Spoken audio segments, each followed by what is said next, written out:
Hello everyone, Colleen Patrick-Goudreau here, vegan author and animal advocate, and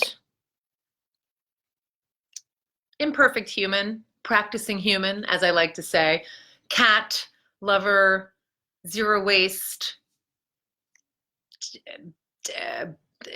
attempter, and I don't even know what's happening to me. I'm actually drinking kombucha right now. Someone left some kombucha at my house. We had a party and someone brought kombucha. I hate kombucha. I hate it. I absolutely hate it. And it's actually pretty good. It's actually pretty good. So I'm having some.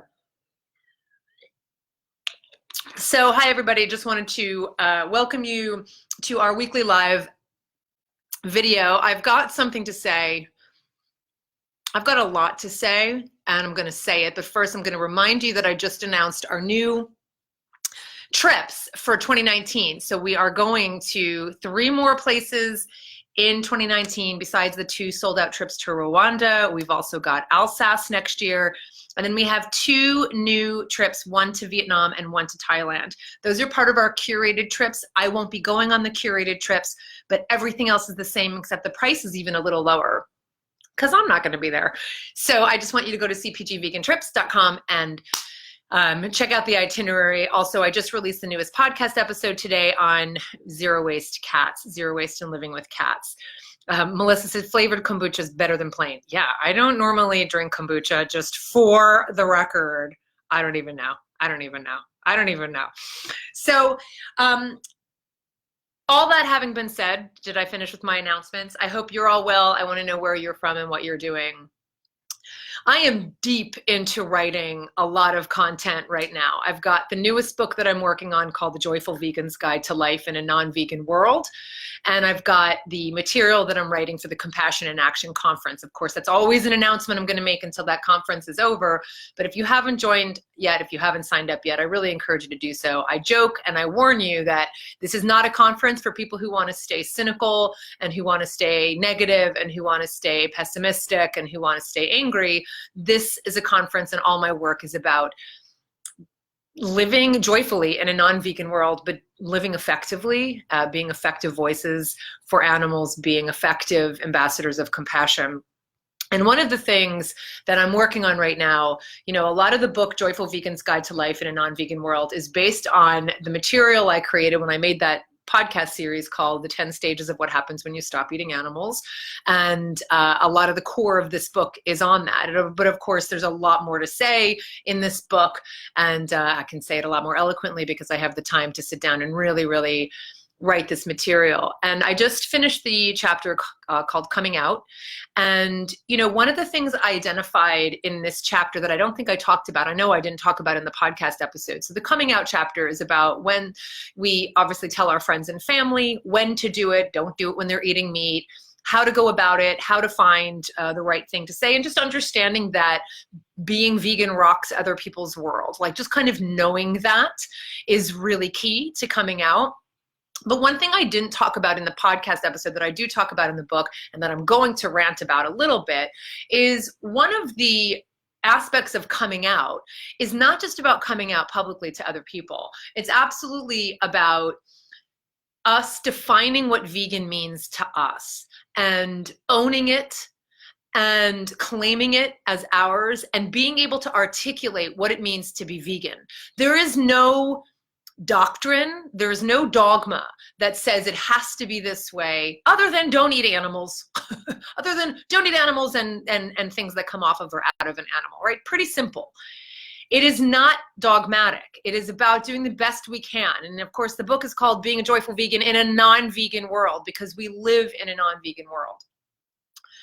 And so I was talking to someone recently who is a leader in her own world and her own movement, who's articulate, who's kind, who's compassionate, who's intelligent, who's emotionally intelligent, and who broke down in tears because she has not been able to call herself vegan. And let me back up.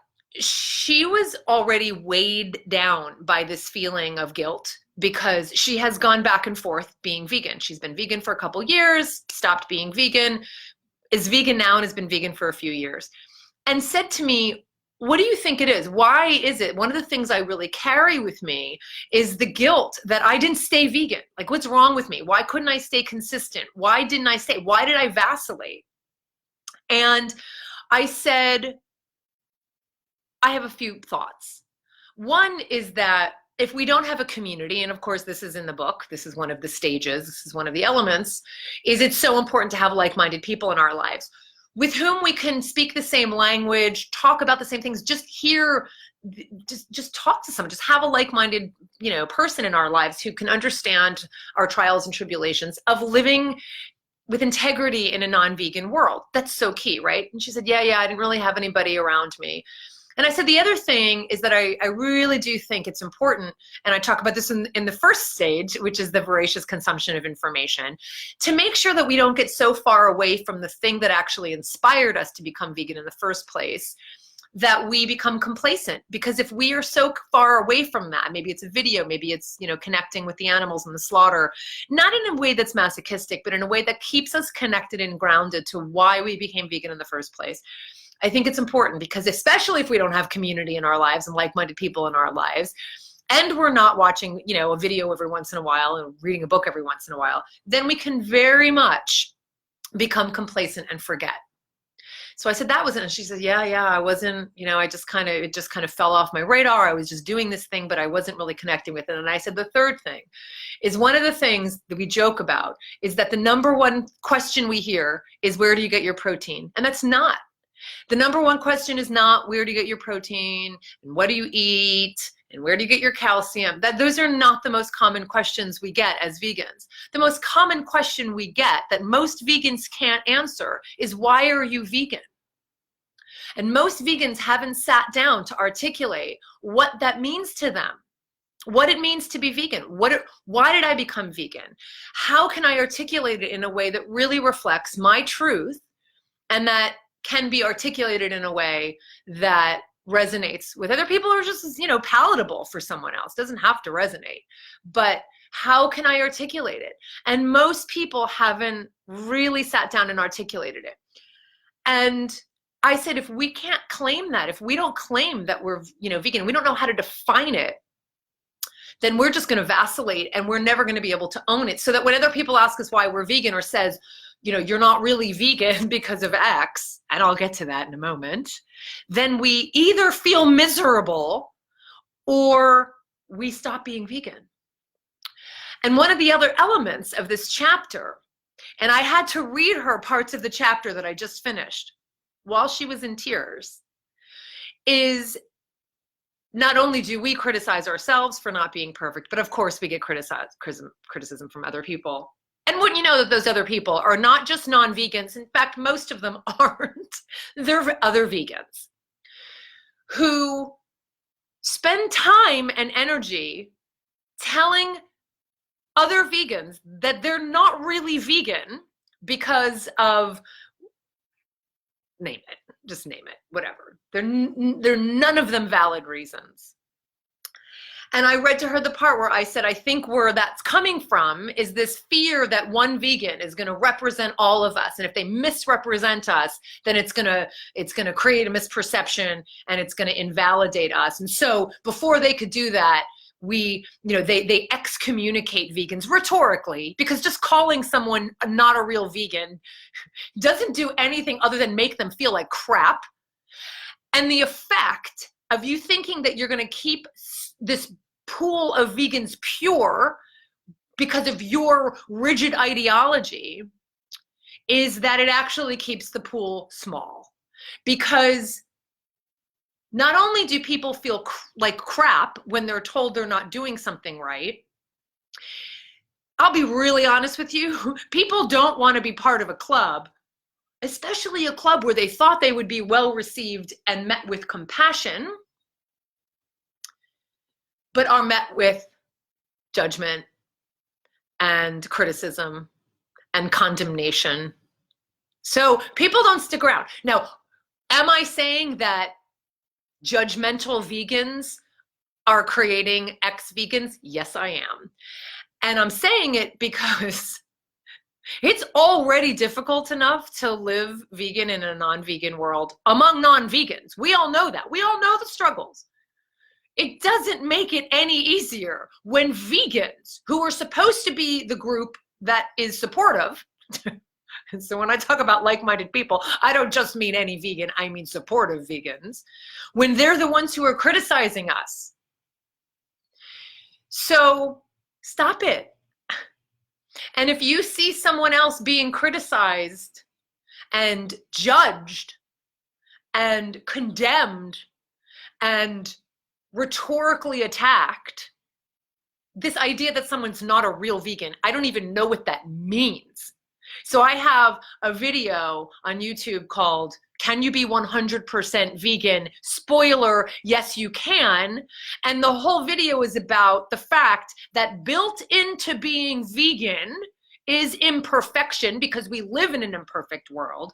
So by virtue of that, being vegan is about being imperfect, but it is about doing the best we can. So as vegans, we are imperfect. So this idea that there's some measure that some vegans know the secret formula for, and they're the ones to determine that someone's really vegan or not, no.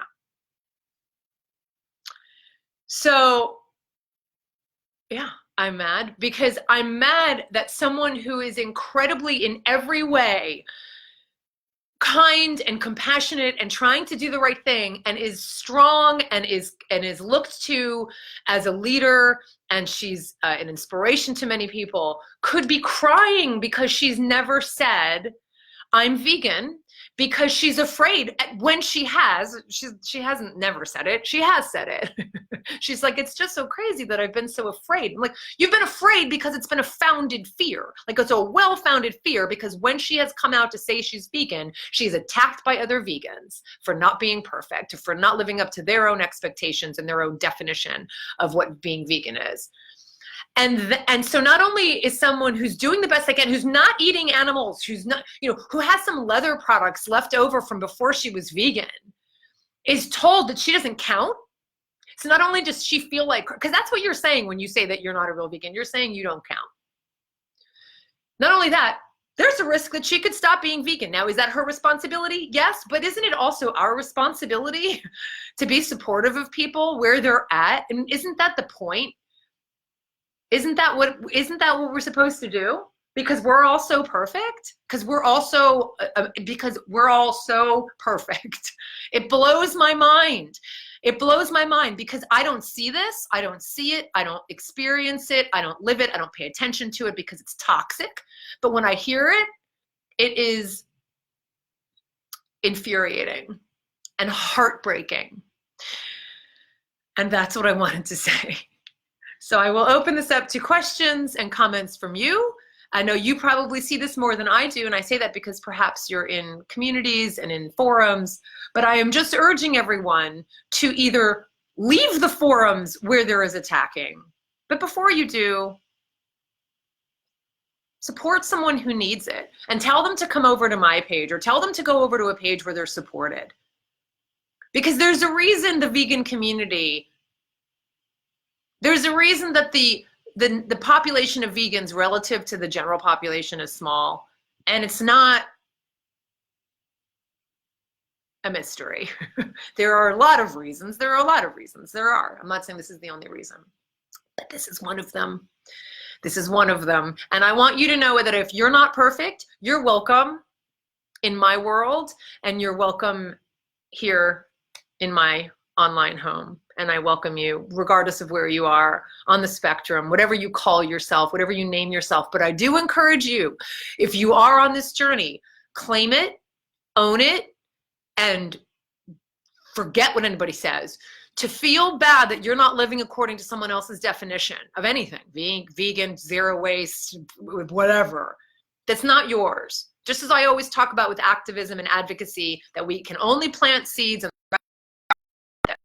create your identity, your definition of what it means to be vegan for you. And everybody else, they can just, it doesn't matter. All right? And I say this also because as part of this chapter, I talk about the fact that I hear from people who tell me that they don't want to say they're vegan because they're fat. They don't want to say they're vegan because they have acne. They don't want to say they're vegan because they have a cold. Like, this is the barometer for veganism, perfection. Since when? Well, probably since forever, to be honest. But it's just so much more prevalent and noticeable because of social media. But I'm here to tell you that whatever you look like, you are the perfect representation of being vegan. You are the perfect representation of veganism, because you are you as your authentic self. And that is the best representation of veganism.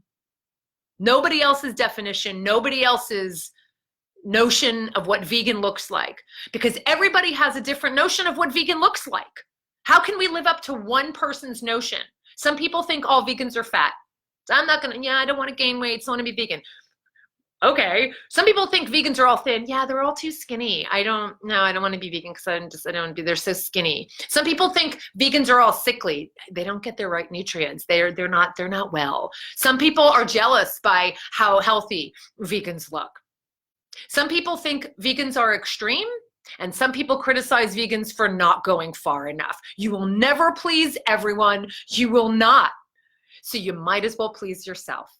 Create your own definition, your own identity, what it means to you. Sit down, write it out, find a way to articulate it for yourself so that you can live in your truth with confidence and with joy in this world. So I am done.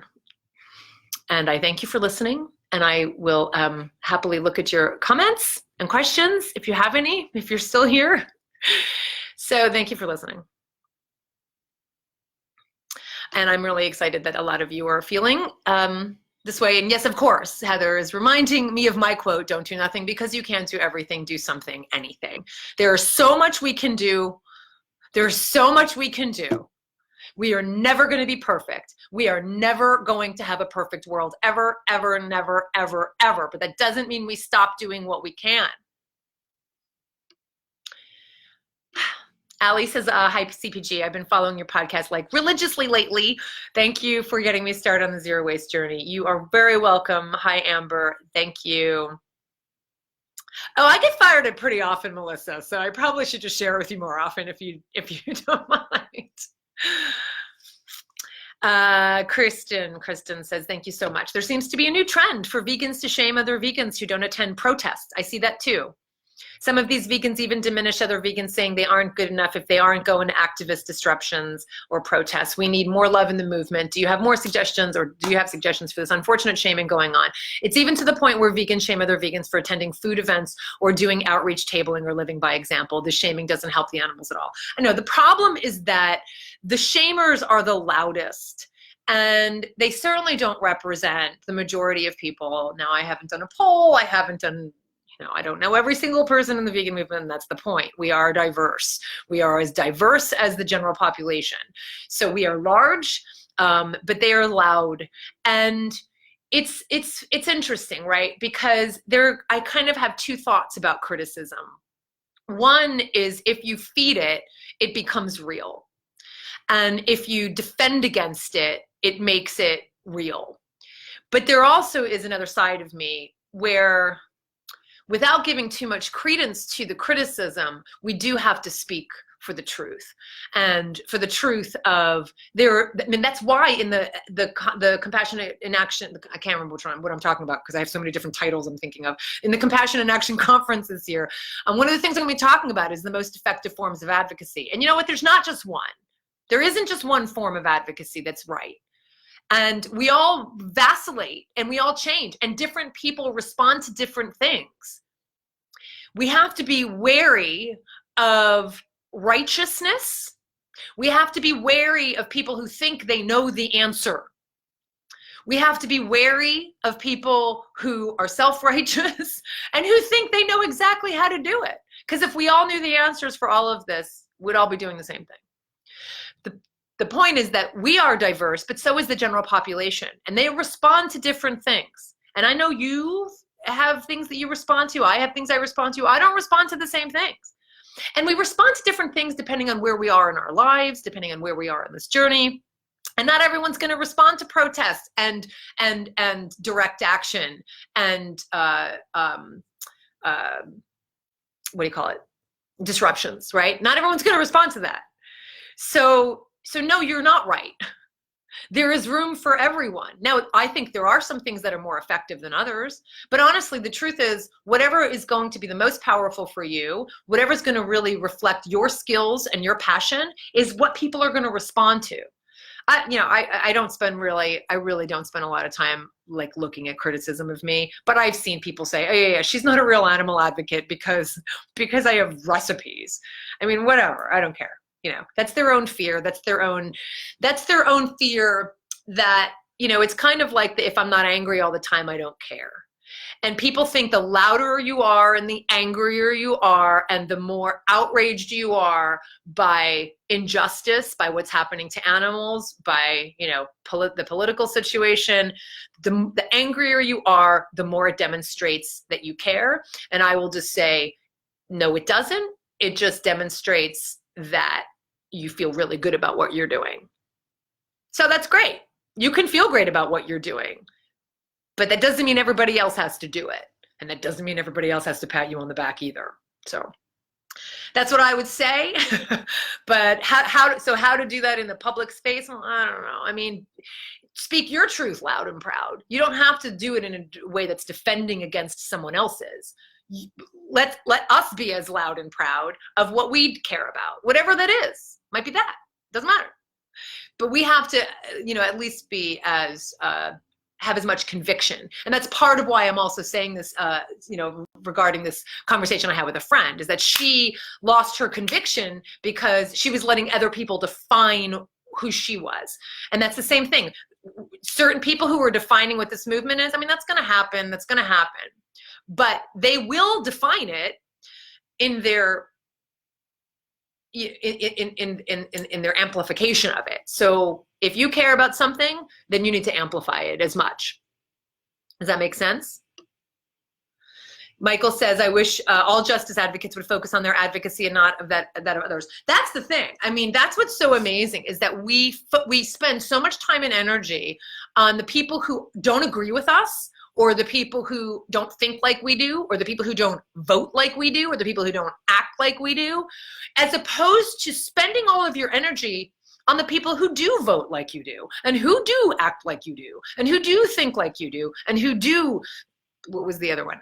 Whatever it was, like you do, live like, whatever it is, right? So spend your energy with the people who do support that. That's what I mean about like not spending too much time even defending against those things, because I'd rather see you spend your energy on the things that you do care about and amplify that.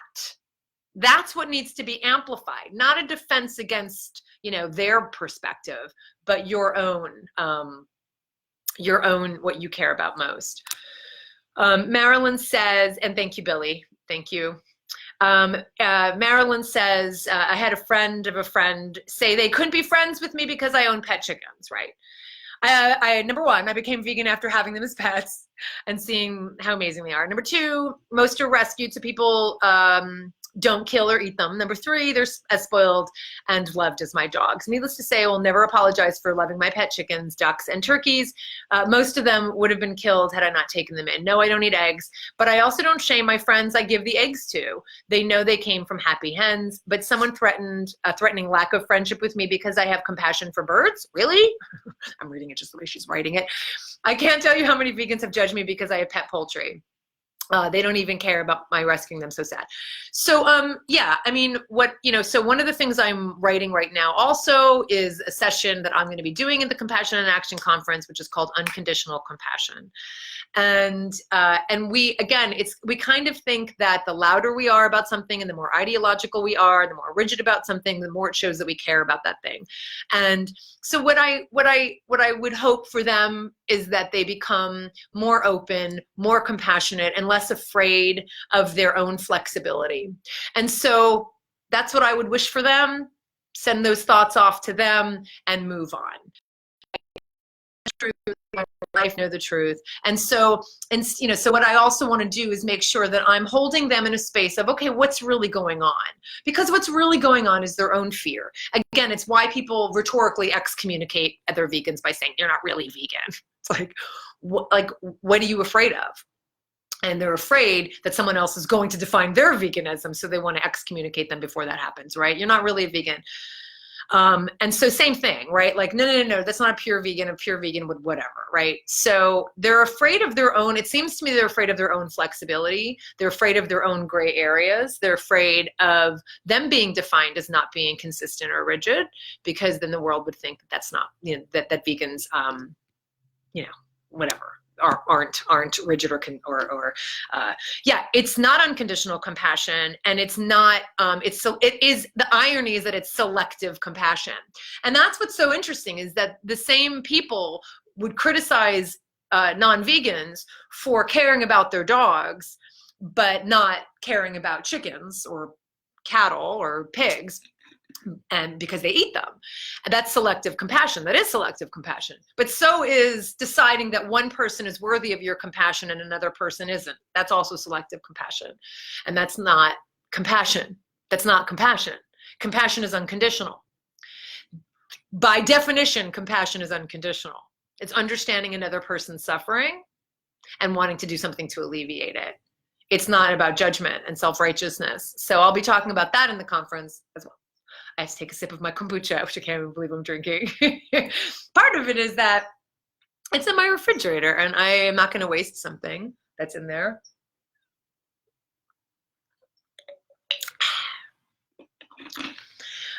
Dennis says, I've developed a group of friends that want to be like me, love them, and they give me support. The other people are who they are, and I don't start arguments with them because they won't do any good. I also don't let them try to change me. Right on. Sounds like you've got you've got a real core strength there. Well done you. Okay, so what else do we have here? Michael McNeely says, you had a great line in one of your older podcasts about spending energy and passion on inspiring those open to your message rather than those open only wanting to fight. Right. So, I mean, the idea is that when it comes to the vegan message, it's the same thing. Why are people are like, I've been trying to get my uncle for 10 years to be vegan and he's still not. And I'm like, why are you spending 10 years trying to get your uncle to be vegan? Like, there are people over here who want to hear your story and who want your help and your inspiration and your information and your resources and your guidance. And you're spending 10 years on Uncle Harry. Like, why are you doing that? Stop spending time and energy on people who don't want to hear what you have to say. And that includes vegans and all of it. If someone else doesn't like, then just, there are people waiting to hear from you, but you're spending all your time on Uncle Harry. All right? Adrian says, it's what we do with that anger. We have that counts. It can be turned into positivity. Thank you, Colleen. This is so true. Love that you are the joyful vegan whenever I refer to your podcast and forums. Thanks. Yeah. Anger can be used as action. The problem, and of course that's one of the stages as well, the problem was when anger becomes not fuel, but it becomes the end. And again, I think we all go through that. We've all been through the anger. We know what it feels like to feel really frustrated. And I think that's where the anger comes from. As we feel frustrated. We feel frustrated that we can't do something to change the horror that we're aware of. And same thing with the activists who are intolerant of other activists. They're frustrated. They want to feel that what they're doing is the right thing. And what they're doing is the right thing, but that doesn't mean what other people are doing is the wrong thing. All right? So I get where it's coming from.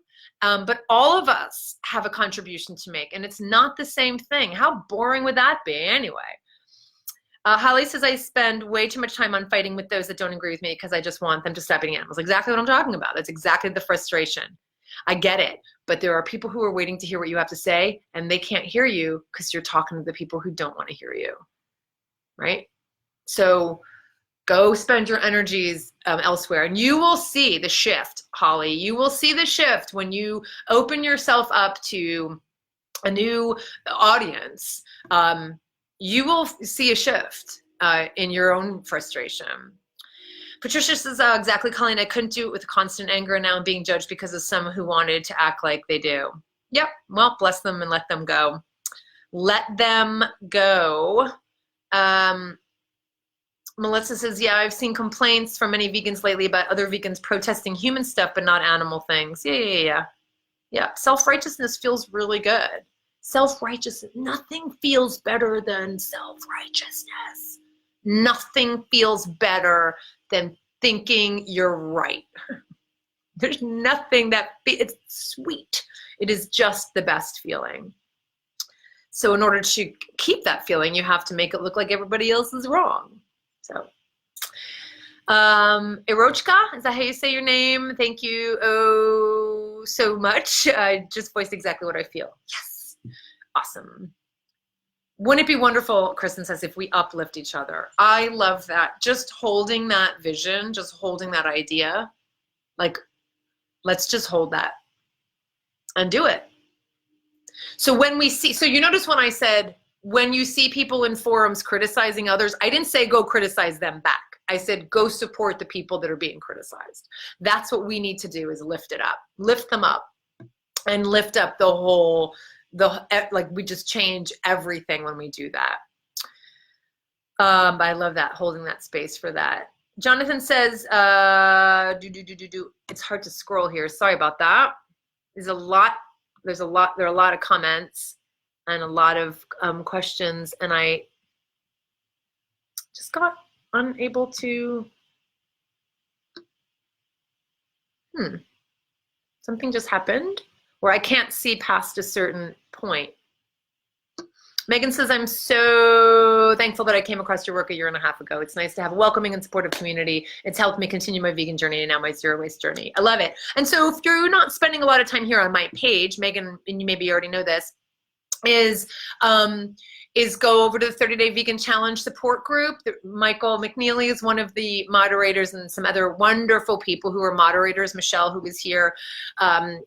So even if you've not done the 30-Day Vegan Challenge, or you did it a year-long time ago, it's a wonderful supportive community. And it's a group, whereas this is more of a page. So groups have some benefits that pages don't, and I would recommend it. Kara says, what's justified criticism? And I think that's a really good question, Kara, and I'm actually talking about that in the session that I'm writing about unconditional compassion. I think one of the things we have to understand is that there's a difference between, because I know that there's some people who would say that, well, there are things that are wrong in this world and we have to judge them, because otherwise how would we let the public know that something is wrong in order to change it? So there's a difference between being discerning and being judgmental. Being discerning enables us to figure out right from wrong. That's what we need to do. We need to say that something's like right or like not right, right? But judging is different. Judging is saying, I'm right, what you're doing is wrong. And it's usually an attack on a person rather than on a concept. That's where judgmentalism is usually an attack on people, like you're not a real vegan, rather than criticizing, gosh, I'm really not sure that that's the best way to go about it, and I'm conflicted, but I'm open to hearing why you do it that way and what you think is beneficial. Like that's just being critical. That's like thinking critically. Like, gosh, I'm not really sure that's the right thing, but convince me that it is. Oh, okay, thanks for that argument. Nah, I'm still not convinced. I'm going to do my thing over here, but we're just going to have to agree to disagree, right? That's different than being discerning. And it's different, that's different than being judgmental. Holly says that it's 30-Day Vegan Challenge. If anybody wants to type that below, it's the 30-Day Vegan Challenge. I think it's called the 30-Day Vegan Challenge support group, and it's here on Facebook. Dorothy says, I've been vegan for over 35 years. That's great, Dorothy. Sunny says, I share you and your work with angry vegans on Facebook all the time. I'm sure they love that, and I'm sure the problem is if they're not asking for it, they might not be very interested. But I don't know, maybe they are. Diane says, I'm so grateful for you and your work. Thank you, Diane. I've known you a long time. Meeting and hearing you talk at the Colorado Veg Fest in 2012 was a highlight for me as someone over 30 years ago, vegan over 9 years ago. I've been hesitant to even talk about that with other AR advocates until fairly recently for fear of being judged, although I've given some talks to non-vegans and will be giving another talk at my church on Sunday. I so appreciate your approach. Thank you. And yeah, don't let anybody else define who you are and what your past is and what your story is, because your story is what is so valuable to someone who needs to hear it, someone who will identify with it. If we just like make up stories, we're all going to just make up stories that we were all some perfect being before we became vegan, and we didn't have a past, and we didn't eat animals, and we didn't work in hatcheries, and we didn't kill animals, we didn't hunt. I mean, like that's not real. And if we do that, then we're letting someone else literally define our story, literally change our story. So, and you're also giving into fear, and you're letting someone else, you know, there's a line in the Tao Te Ching that says, care about people's approval and you will be their prisoner. And that's what it is. Like, you're letting them define you.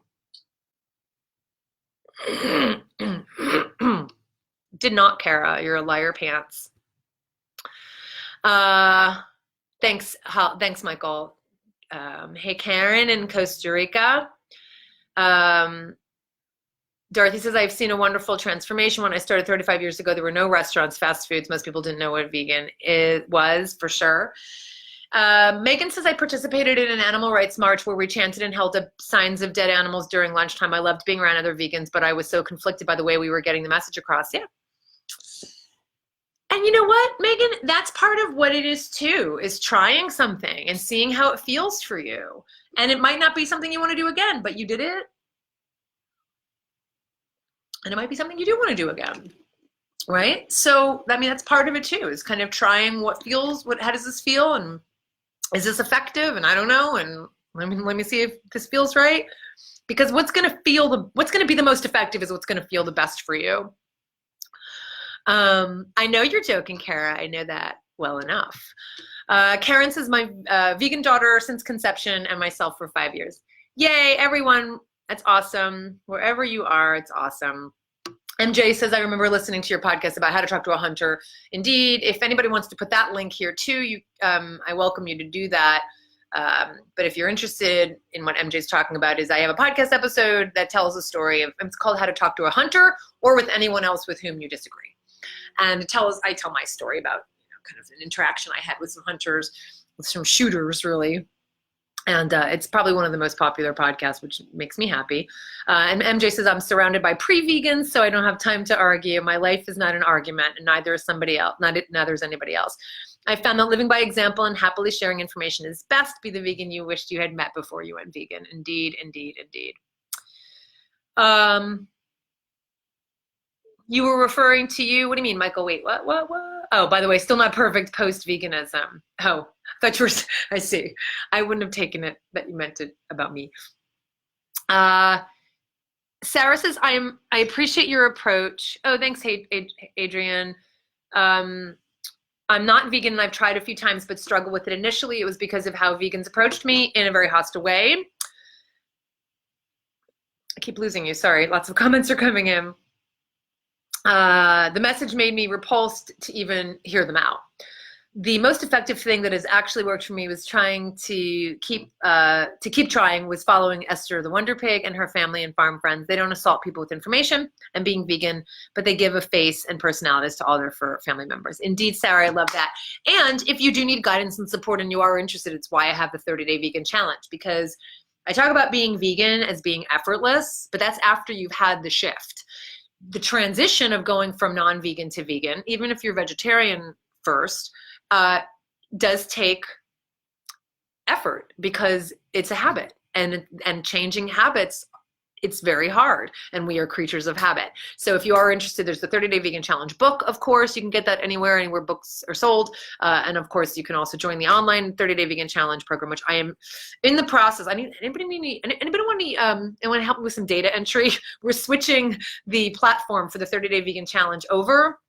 from Kajabi to Infusionsoft, and I have to move over every bit of content, videos, audio, files, content, text, PDFs, everything. So, but I'm excited about it because I think it's going to be able to reach more people. So anyway, 30-day vegan challenge if you're interested. Great. So let me see if there's any more questions. Anything else before I go? But thank you so much for listening, everyone. Really appreciate it. It does seem like I can't go back past a certain point. You are very welcome. I'm exhausted now. It really took a lot of energy. All right, let's see if there's anything else. What's the name of the plant? Oh, I think it's some kind of, I always forget. I want to say it's some kind of ficus, like a fig, some kind of fig. I always forget which this plant. This plant, I have two plants. First of all, two massive plants. One of, this is Tolly there, laid next to me. And there's that big plant there. And because of all the windows there, and of all the windows there, where there's another kitty, the plants are very happy. If you listen to the podcast episode about zero waste cats, I talk about those lounges. Those cats love those lounges. As you can see, it's Michiko's favorite. And yeah, so the plants love the light in here. Karen says, Heather and smarter kid ever giving it completely to our veganism. Oh, cool. All right. So Michelle says, I just unfriended a vegan of 25 years who called other vegans fake. And this is amazing that this is the new criticism. Calling them fake. Ah, sorry. Hold on. There's a bunch of things jumping around here. Oh, okay. Hold on. I'll answer that question in a minute. Who called other vegans fake and convenient because she was disgusted with vegans being excited about a fast food chain's effort to offer a vegan burger patty. She disputed it by saying the buns are not vegan because the mono or diglycerides or whatever that may or may not come from plant or animal products. It's so unfortunate. That's not who we are. That's just not who we are. And again, I want to just say it's coming from fear. It's really coming from fear. It's coming from fear that they can't be perfect, that they might not be right, and they have to make everybody else look wrong. And so amplify your message of compassion is what I want to say. Fiddle leaf fig, is that what it is, Michael? Might be, yeah. I think it's a fig. It's a fig, right? Fiddle leaf fig sounds right. I love it. Michael, you answer. Oh, is that like the botanical name? Thanks, MJ. Johnny, yeah, I mean, people who mock vegans, I mean, I have podcast episodes on that. That's another conversation. This one's about vegans who mock vegans, but really it's the same answer. It's their own fear. It's their own, and, you know, one of the things we were talking about when I was talking to this friend was, you know, most people who are doing that kind of thing, they aren't really, like, what they're trying to do is kind of get out what vegan is all about. And so, you know, they're threatened by something that's different. They're threatened by something that's new. They're threatened by something that might reflect their own lack of consciousness. And so they're not going to just come out and say, gosh, you know, I really appreciate you showing me where I have been violent and wrong in my life. And I'm going to change now. Thank you. It's not what people do. They deflect it and they put it back on you. I mean, that's what it is. That's what non-vegans mocking vegans is all about. They're just deflecting their own discomfort. Sometimes when they ask questions it seems silly, what they're also doing is saying, what is this all about? But they can't just come out and say it because we have egos. And so they do things like, yeah, you don't care about the plants. What about the plants? The plants have feelings too. They don't give a crap about broccoli, suffering. That's not what it's about. What they're saying is, what is this vegan thing all about? How far do you go? Where's the line? That's what they're asking. So if we answer them at the surface level, at the fear level, then they stop listening. They're not even listening. But if we actually answer them, answer what's really being asked, which is, how far does this thing go? Then we can get somewhere. But we need to not get defensive when someone's defensive with us. I mean, that's the trick, is, you know, us kind of holding our own integrity, our own compassion, regardless of how someone acts without compassion. If you're just joining me, this is not a cliche video. I'm sitting here as a vegan drinking kombucha. I never drink kombucha. Not that there's anything wrong with kombucha. I never drink kombucha. So it's just hilarious if someone's just joining us now and being like, they're going to write me off as like some health freak vegan. I'm not. We have whiskey night with our neighbors. I'm not. Gabriel says, I was blocked by several people because I tried to McVegan at McDonald's. I tried the McVegan at McDonald's. Yeah. How was it? Did you try it? Was it good? So many people here I look forward to seeing next month. I'll bring the kombucha. Do not bring the kombucha, Michael. I don't need any more kombucha. Yes, and if you haven't signed up for the Compassion in Action Conference yet, I don't know what you're waiting for. People are coming from all around the country. We have people coming from other countries, and it's going to be fabulous. I was just at the lake today, went to where we're having our event. It's going to be absolutely beautiful. During the lunch breaks, you can take a boat out on the lake. We have Planted Table, who's going to be catering for us, and that's part of your registration fee. So we'll have breakfast by Planted Table and lunch by Planted Table in the afternoon on Saturday, a snack on Sunday. There's no lunch on Sunday. You have to go get your own lunch because I know you're going to want to try some restaurants. So that's why we're not doing it on Sunday. But go to compassionandactionconference.com and sign up. What are you waiting for? You thought all vegans must drink kombucha. I know, if that were the case, I'd fail. Fail. Yes, Jill. Thank you. Exactly. I think I even have that Scotch glass. Michael said, wait, I already said what Michael said.